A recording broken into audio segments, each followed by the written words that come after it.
तो किस भाव में अगर राहु हो आपकी कुंडली में तो वो आपको करोड़पति बना सकता है? देखिए, करोड़पति बनाने वाले जो घर हैं जी। 1 2 3 4 5 हैं। जी ठीक है साहब। जी जी दूसरा घर, जी। चौथा घर, हम्म 9वां घर, 10वां घर। आपने सुना होगा कि राहु 10 में और दुनिया बस में। बहुत वाह। बढ़िया, बहुत बढ़िया। क्या सुने बात हैं है? आप? हाँ हाँ बिल्कुल। फिर 9वें का भी बता दीजिए, क्योंकि 9वें में बड़ा नहीं, वो प्रश्न अगला आप लीजिएगा। वो मैं और एकदम चमक 11वां 11वां घर लाभ का है। हाँ। दूसरा घर धन का है। जी। चौथा घर सुख का और जी। माता का है। जी जी बिल्कुल। पहले मैं आपको चौथे का बताता हूँ। जी जी जी। अगर चौथे घर में राहु देव बैठे हैं जी और अकेले हैं, जी not with any other planet, क्योंकि जब दूसरे के साथ प्लैनेट के साथ रहता है तो तंग ज्यादा करता है। हाँ सर, वो उसका वो फिर वो उसको कभी घुसंड मारेगा, कभी लात मारेगा, कभी थप्पड़ मारेगा। मतलब उसको तंग करके रखता है। दूसरा आदमी, दूसरा ग्रह भागने के चक्कर में रहता है। फिर राक्षस के साथ कौन रहेगा? और इनको भी अपना स्पेस चाहिए। बिल्कुल, because he think he is a king. वो राजा है। वो राजा है, तो राजा को क्या जरूरत है किसी के साथ रहने का? हाँ तो अगर चौथे घर में राहु देव बैठे हैं जी तो एक प्रॉब्लम करते हैं कि माता की सेहत को खराब करते हैं और उनकी डेथ भी हो सकती है। और माता के साथ जिसकी कुंडली में राहु देव बैठे हैं उसकी बनेगी नहीं, लड़ाई झगड़ा रहेगा। और फिर राहु देव उसको भगा देते हैं विदेश में। अच्छा विदेश में भगा देंगे जी और वो वहां जाके सेटल्ड हो जाएगा। फिर उसको खूब पैसा भी देंगे, ताकत भी देंगे, नाम प्रतिष्ठा बढ़ाई भी देंगे। और वो ज्यादा 50% अपनी लाइफ हवाई जहाज में ही घूमता रहेगा। अच्छा और होटलों में ही रहना पड़ेगा। कभी वो कहीं जाएगा, कभी कहीं जाएगा, ऑफिस खोलेगा, फलाना करेगा, प्रॉपर्टियां खरीदेगा। पैसे का उसको सपोर्ट देते हैं। उसको सोचने की जरूरत नहीं है कि वो कहाँ क्या खरीद रहा है, क्योंकि चौथे घर का मतलब ही घर के साथ भी है। जी जी ठीक है। और एक जो प्रश्न था तिवारी जी का कि 9वें भाव का राहु आप कह रहे कि करोड़पति बनाएगा, वो तो कहते कि भाई वो बर्बाद कर देगा आपको। मैं तो खुद ही इतना पूछा मैंने, गिरा है। और क्योंकि भाग्य भाव में एक तो राहु का नाम ही अपने आप में, आप देखिए लोग डर जाते ना कि राहु, ऊपर से आपसे कोई और कहते अरे आपके भाग में बैठे राहु। पता है क्या, देखिए यहाँ जो ज्योतिषी लोग हैं, मैं सबकी बात नहीं कर रहा हूँ जी, लेकिन मोस्ट ऑफ देम की नॉलेज थोड़ी कम है। जी। कहीं होटल वगैरह में जाके 2-3 वीक का कोर्स कर लिया और ज्योतिष का काम शुरू कर दिया। आजकल एक और फैशन आ गया है कि वो अपने साथ अपनी वाइफ को भी लेकर आते हैं, वो भी कुछ ना कुछ करती हैं।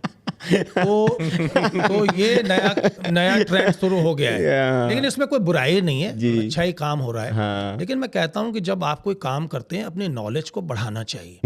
नॉलेज कम होने की वजह से आप जैसे आपने पूछा कि भाग्य स्थान में राहु देव बैठे हैं, अकेले बैठे हैं, फिर तो उसका तंग करने का मतलब ही नहीं बनता है। हाँ, वो आपकी सक्सेस को डिले कर देता है। अच्छा। लेकिन सक्सेस इतना देता है कि इतना तो पैसा आप गिन नहीं सकते हैं। You need a machine. अच्छा अच्छा। लेकिन कब? वही मेरे हिसाब से 51 के बाद। अच्छा हाँ जी। जिसके 9वें में राहु है और अकेले बैठे हुए हैं 9वें भाव में, तो वो आपको 50 के बाद सक्सेस देंगे और इतनी देंगे कि कह रहे मशीन लानी पड़ेगी। अच्छा, पैसे। आपकी सोर्स ऑफ इनकम भी मल्टीपल होगी। You no need to depends on one side income. अच्छा। हाँ जी। तो ये मतलब ये अपने आप में आज गुरुजी ने, देखिए इसलिए गुरुजी का जो ज्ञान है आज एक आपने वाकई में एक नया दृष्टिकोण दिया है। और भ्रम भी टूटा है कि भाग्य में राहु बैठे हों। और आपने कहा 51 वर्ष के बाद मिलता है, क्योंकि कई बार ये भी होता है, आप देखिए कि कोई व्यक्ति हो सकता है कि हमारे कई दर्शक ऐसे होंगे गुरुजी कि 50 से पहले नहीं मिला तो वो कहेंगे बुढ़ापे में थोड़ी मिलेगा। ये भी तो आप देखिए मन में आएगा सवाल, कब मिले? बुढ़ापे में चमकता है। कई लोगों का भाग्य ये बुढ़ापा थोड़ी, आजकल तो 50 का मतलब है आप 10 साल के हैं। अच्छा। लोग बोलते हैं कि एज स्टार्ट एट 40, फिर तो 10 साल के ने।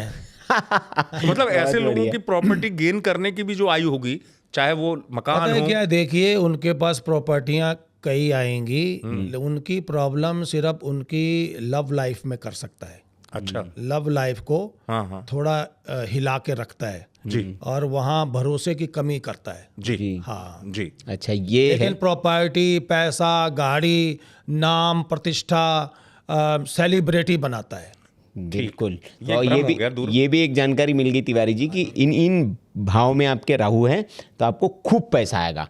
अब पैसा आ गया गुरुजी, हाँ कई लोगों की समस्या ये होती है कि पैसे की समस्या नहीं है, पैसा तो ऐसे आता है जैसे बारिश होती है, जी। खूब बैग आता है, लेकिन वो महीने के अंत में सब खत्म, टिकता नहीं है। इसका भी संबंध राहु से ही होता है? देखिए, जो मैंने मंत्र आपको बता रहा हूं मैं, जी जी अगर आप ये करेंगे जी।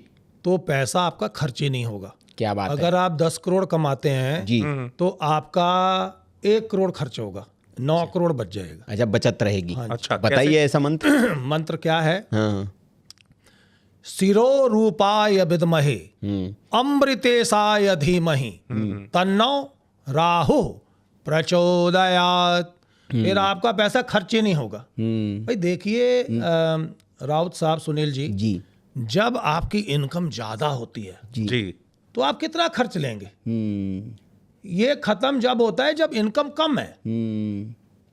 When your income in millions, how you spend all of, एक महीने में कैसे खत्म हो जाएगा? इम्पॉसिबल है। लेकिन राहु आपको जुए में डालता है, शेयर मार्केट में डालता है, हाँ तो वहां खत्म हो सकता है।